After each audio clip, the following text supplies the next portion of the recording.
Mighty Channel TV kwoli wona osinzira okubanga otulaba. How are you doing?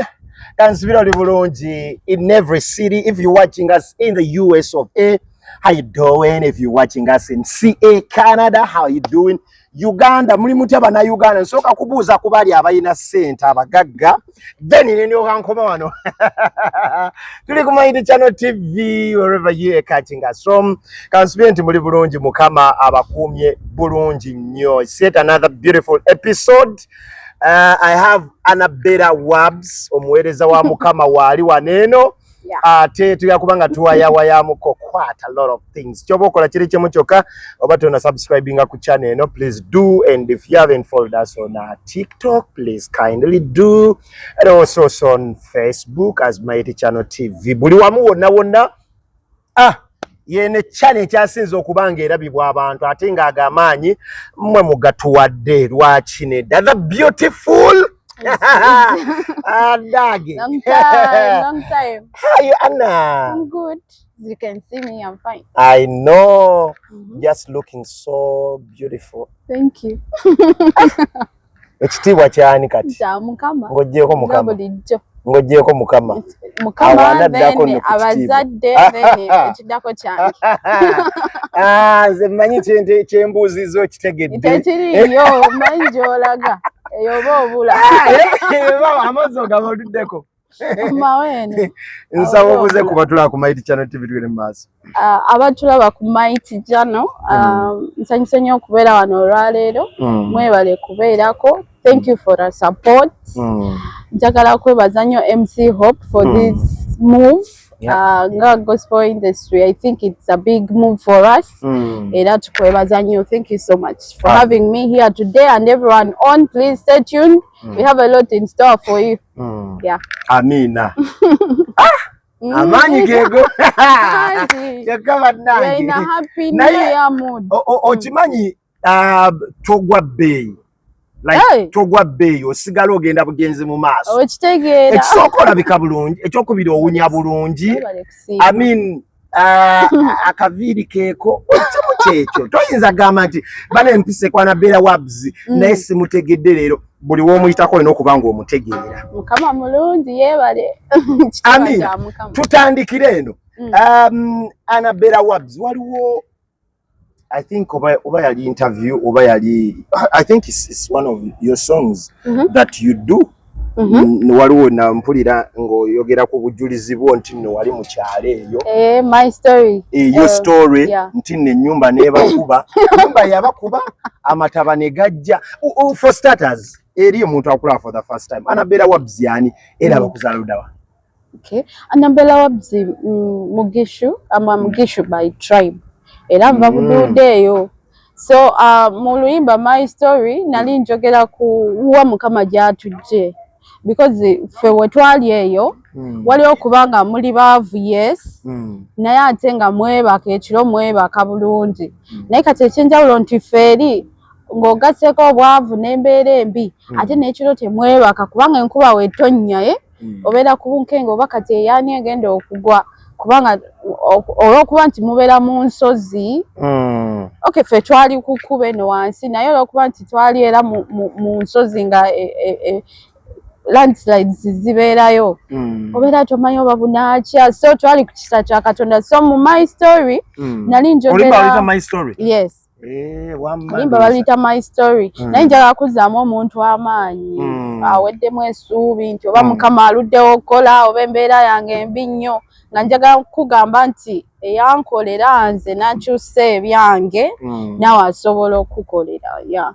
So how is I think tutandikira awo.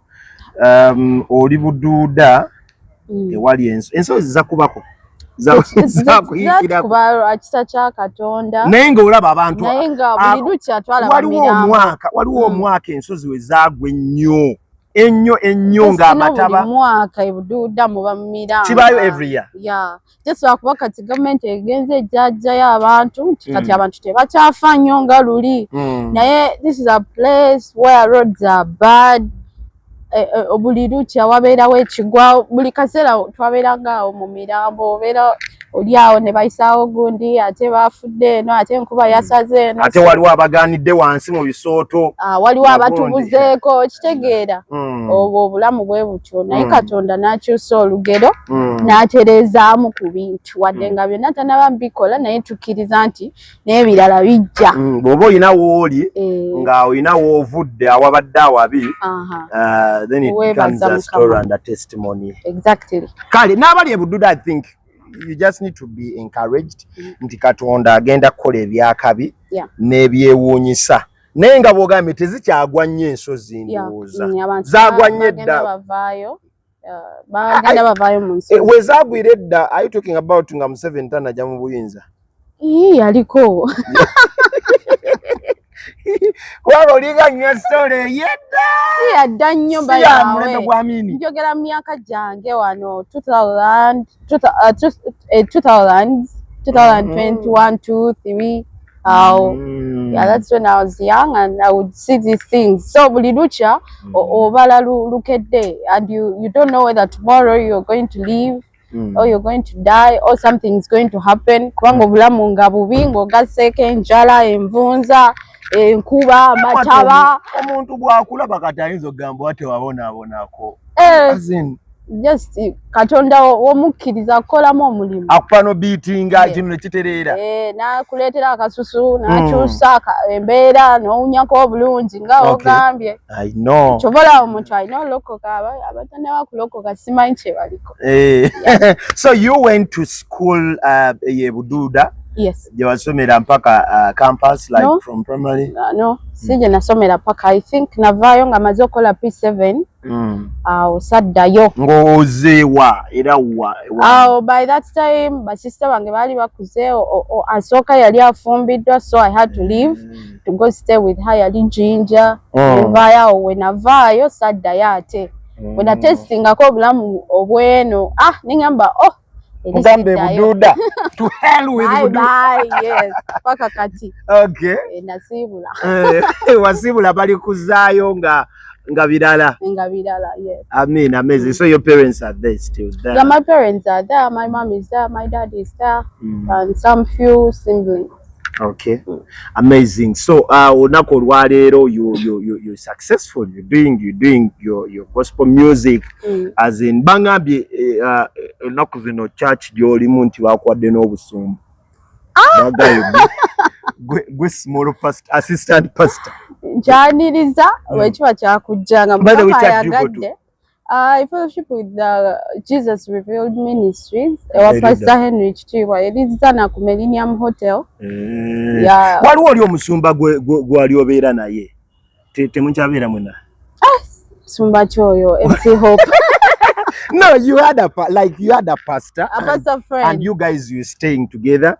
Mwali mubeera nnyo naye nga mutamu nakusangako nnyo naye. Nedda. Ananjulira. You guys were staying together. He was my friend, but we weren't staying together. He was just a friend. Buli saawa nali mbala mwena ekiro nga because twali tubeera mu kabuga ke kamu.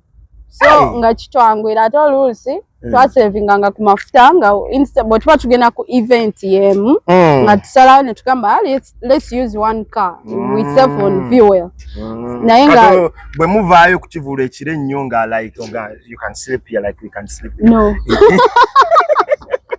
No, kubanga you guys, I was saying lumunira gye basanga kono basanga ekivulu kiwadde late nakwata bwati ku mukono nendanga muyingira bwe muti emmotoka naye ngengeri gye muyingiddemu emmotoka nga ngeringa ngeringa nti like nga mugenda era so I won't deny him. We were close. He was a good friend. Mpozi yani oba tumuleke tuleme mwogerako alabero okyawa bubi bannange really like omuntu gwokyayita osobola mwogerako abeera mu bikadde wangi mama I don't think namukyawa. He's still a friend. Just Manchester town when nali mbeera nengendako ewalala so closeness ndowooza nekendera. But you guys weren't dating? No. I know. I'm still by now. I'm just asking, like eri abantu abatula ku Mighty Channel TV. No, You guys were dating. We were doing the same music. We were both Christians. Twali tubera mu kibuga kyekimu. Yeah, so ekyo kyali kimala abantu batugamba Annabella n'oyo guy bali bwe bati. Nga tubatuluddewo ne tutewasa nga tubatuluddewo. Really? So you were together for how many years? Like I think like 4, 5, 7. Around 4, 5 or 6. Kati bikibi wali wamusiimako. Mangati like okubeera like relationship n'omuntu that thing. He's a writer. Muwandiisi mulungi n'ekirala yali ampabulamuko. Mosi kati olwo My Story, he had a hand in it. Waliwo olulala baluyita No Betting, Sibyazaala twaluddamu mu Luganda, he had a hand in it. Yali anyambako kuwandiika because nze Oluganda sirumanyi bulungi when it comes to writing. N'ebigambo ebimu nali mbyatula bulala. So omwami ono yali agezaako okuntereeza ebigambo ebimu oyimbye bubi wano otereezaamuko wano because naye artist. Naye of course tosobola abalabi kulowooza bye baba bagadde. So okirekerayo otyo. Mwe yakutereeza mu bigambo n'akutereeza ne mu mutima. Naye nga akabeerawo akale mwena mujja kalaba omuntu era tujja mwanjula mwena mumulabe. Annabella, stop that. Like you guys, because tekisoboka kuba oyinza okuba ng'omwegaana bwegaana. Ekintu nga kinene. Ekyo kye wali oyagala kibeere naye munyaayo. People have choices. Zizampozinga gw'atayagala. So wali nomwagala? Ayinza oba nga yeye yali tanjagala. Simukolera. Kyokka Jesus Christ banga agaayo kale abeera nnyo ebbanga liwamala naye. Ebijujulu.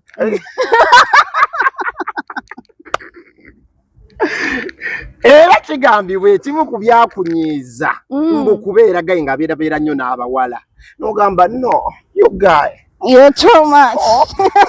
Munagana, no, I'm going. I'm going. Like it's you had the car. No more entering my car. So the Yagula motoka.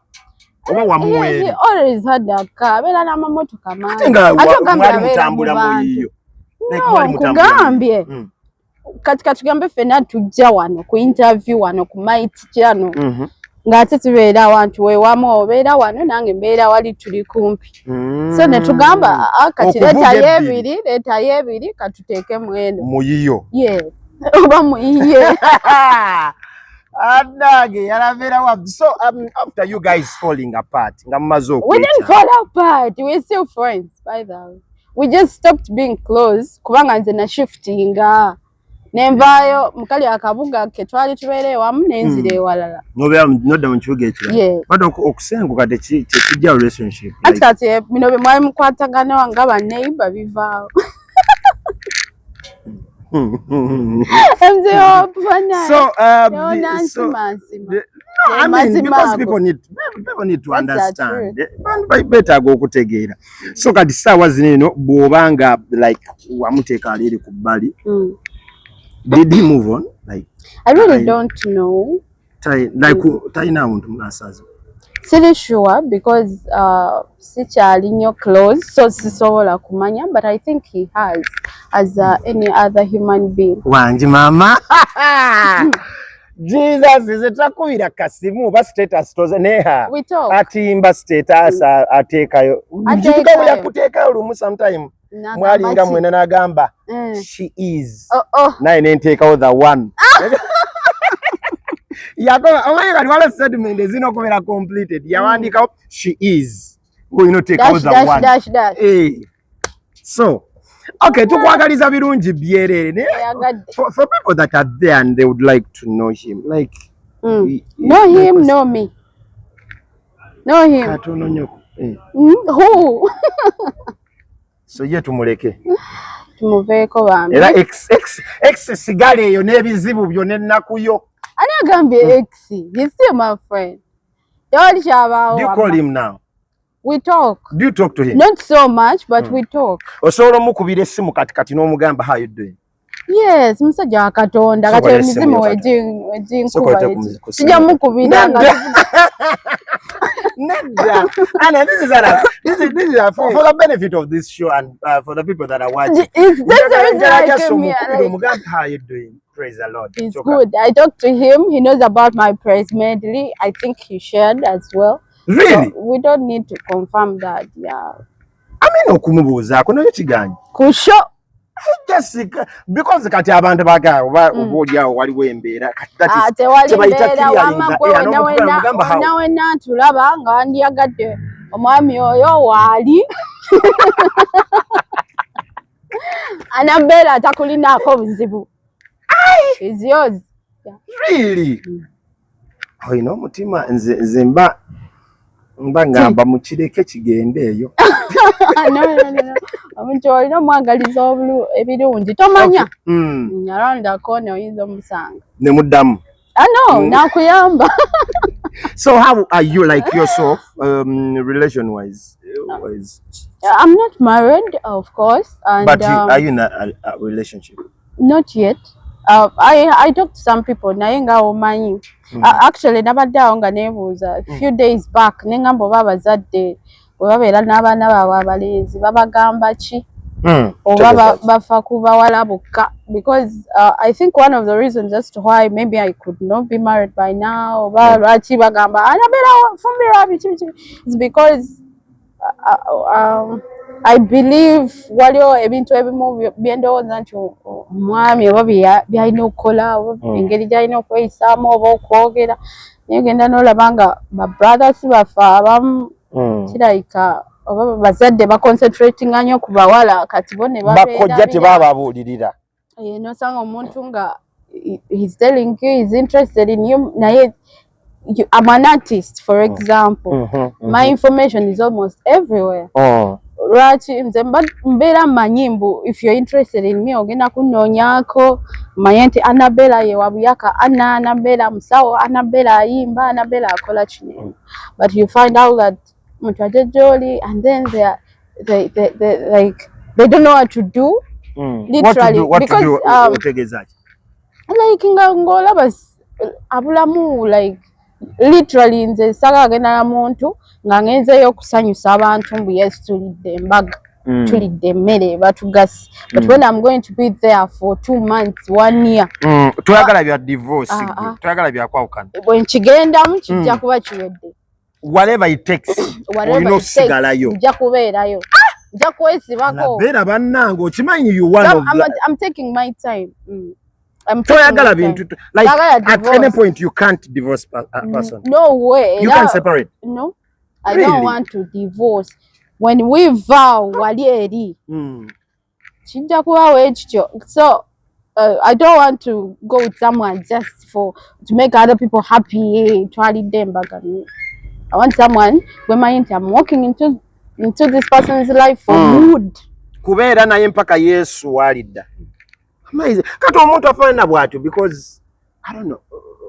Omuntu kiboyagala mu bulamu nti ayina kuba bw'ati, ayina kuba ng'ayogera bw'ati, ng'ali bw'ati. Qualities zoyagala ezagala. Someone should be knowing what to do.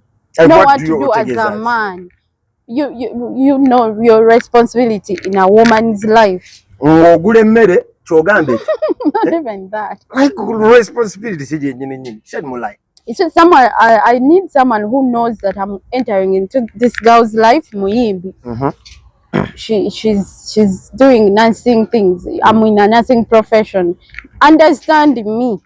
Because someone will come to you, omuntu akulaba leero olw'okuba oba bunyidde bulungi. Mulabikira bulungi, ozina bulungi mu video. But then he doesn't take time to know behind this good look.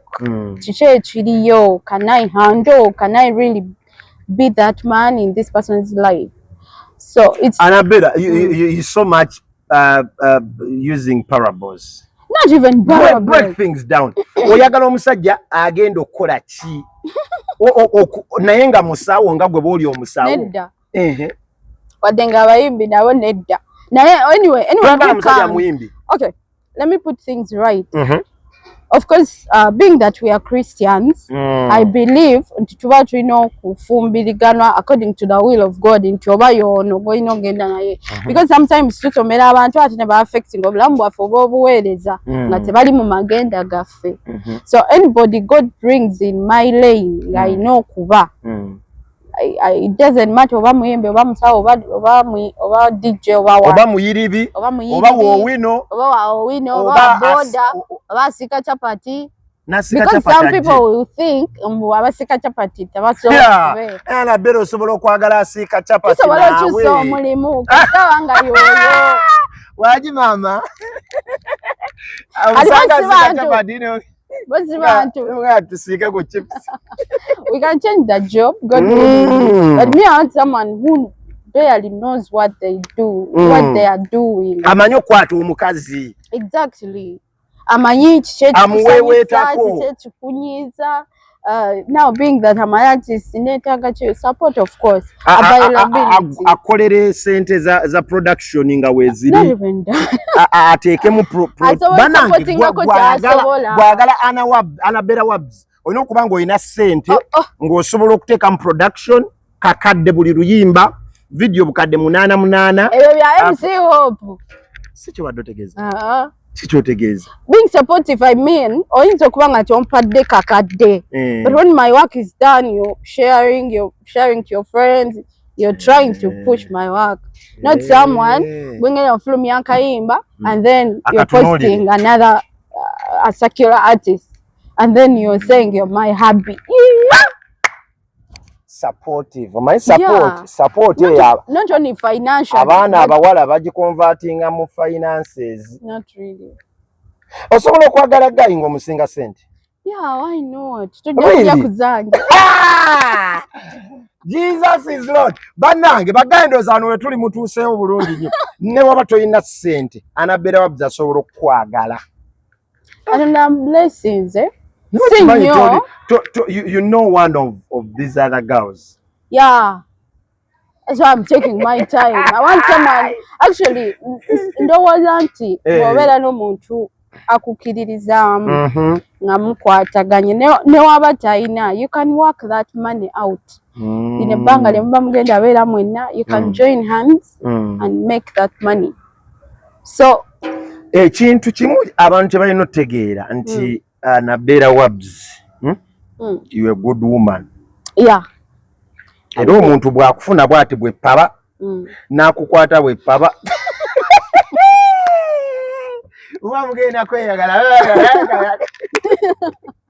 Okay, so support is one of your best things that you're looking out for, man. Yes. What and being other real, thing? Being real. Real, ngachayogera chakola. Yes, because for our local, abantu abamu tebakimanyi nti omwoyo ayogera actually. When someone is fake, God will tell you this person is wrong. I know. From the very first day, you will feel it in your spirit.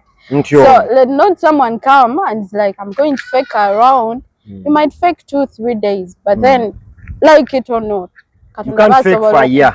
Yes, you can feel it. Are supportive, are real, then echokusatu. Aina kubanga yenka na ati chinene bwe chitingo oli ex bwe ali oba next ya kumenyanga kubanga chana chinene hanange. Yeah.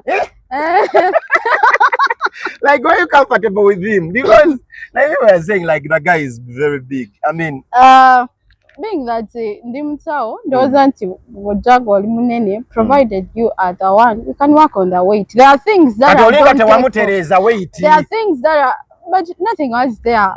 Why would I have cared? I don't know. One of the others is my friend, so you cannot really care so much about your friend. But what I'm saying, what do I mean to like skin color, size, money, there are things that you can work on, but is this person's heart pure? Is he supportive? Is he available? Is he real? Guy no kubeera ne height ngeya Hope ayina okubanga ayina ku kirevu kuba katono weweeta amatama nga gone otegera kye ngamba. So anyone, anything It's God saying yes. Because chairman bobanga katonda akkiriza ebirala bisobola akuwa emirembe than being someone who looks cute but you're not happy okaaba weebaka bubi naye era newankubadde buli ajja yenna olina tunuulira olina otegeera future y'abaana begenda kubeera etya waliwo funa omuntu ng'abaana bagenda kufaanana nga kapere gamba Nana bakubuze mami where are you like what are you really doing? Plan for me. You give me someone good. Amina. But you're looking at marriage now or oyengedde gwe muli weewulira nti oyengedde. Yeah, I feel like it's my season, it's my time. But then sagala kweteka ku pressure. Okugamba mbu ate this that I know everything is possible with God. Fine, abantu abamu batunulira myaka and then you're like so and so bamwasiza how about me bichina soma no how about me but nzikiriza nti buli kintu kine ekiseera kyakyo so when the time is right it will happen. Teweewa myaka nti kweje kasazo oli mwemeka. I'm soon crossing to the 3rd floor. Naye ate nakyo siso akibeerako. Soon, kitegeza oli mu 29 and a half. Yeah, but it's not an issue because you can even get married at 40. No, I won't make 40. But next year I see you getting married by that way. Amen. I told you apostle. No, nabbi. Chiwedde. Mwaka ogujja. Ekyo chiwedde. Mutegeke engoye ezikyala nezi. Kale embeera bwetyo bweri tulina Annabella Wabs muweereza Mukama, she's a gospel minister and she's also omusawo omu ku basawo be tuyina ennaku zino abali kwegamanga kyebakola bakitegeera akola kino ng'okimanyi nti nno kigenda kuba muzuuli sana so onakole gute by the way nga mawulire mabi agamukwano gwoli afa bamuyitaani Joy Osa. So sorry. Yeah. And you guys were so close. We were staying on the same road in Tebe Road. We were having very many big plans. Chankola bubinyo. Naye Mukama amwechumule chirungi. We have nothing to do about that. Katonda watyo yasalawo. So how many years and je mwabeera naye nga kyaliwo? I really can't count years, but I think kuva twatandika oyimba I got to know her through Emma, DJ Emma, Gresham. So we got in touch, Ngandaba, she's outgoing, and welcoming, Ali happy always, jolly. Nemwagala nyo and chankola sibulungi. Tetulina chakola. People are saying a lot of things. Going very close kuye. We are sorry, but this has to because the interview na taking on some time back. Na ye we have to ngagwe yali close like what really happened because abantu banji bagetinga mu bigambo ebingi ne batategeera nadange yali omuyimbi. We talk about these things. What really happened to Joyos? What I heard, because at the moment where I didn't know seriously. Okay. Yes, despite that I was close in the music side, but her personal family life, okay. Yeah, there are some people who would want to keep their life private, marriage and family. So I don't want to lie, but what I think, Joy as a person, yali confined in herself, yali muntu secretive about her marriage life and her relationship life. Relationship yali about music. Okay. How about we do this? How about we call out here? Group. Twagala kola a girls thing era twalimu abayimbi bawala bana so our relationship was more on music. Okay. About her sickness nange nali shocked ng'omuntu but I think ekintu kyenalowooza nti ekyalinga kale oba ekitali kirungi okubanga we didn't know about this. I wish there was someone yatwala atingako oba natugamba Joy is not well because she was unwell for over a week. naye ekigambo information yavaayo weyafunira obuzibu obungi awo weyabeerera mu kkomo oba something like that. Yeah, naye ate nga just like nga biringa ebitali serious, but I wish omuntu singa afuna ekizibu kubanga waliwo abantu ababadde bempuliddeko bamutemye ogugulu olwa sukaali bamukoze kino ekintu olwa kino ate nga waliwo ebintu bye tusobola okukola okwewala ebyo ebintu. Last week but one nali ngamba abantu ne mu groups ezimu ne mbagamba don't die with something ng'ate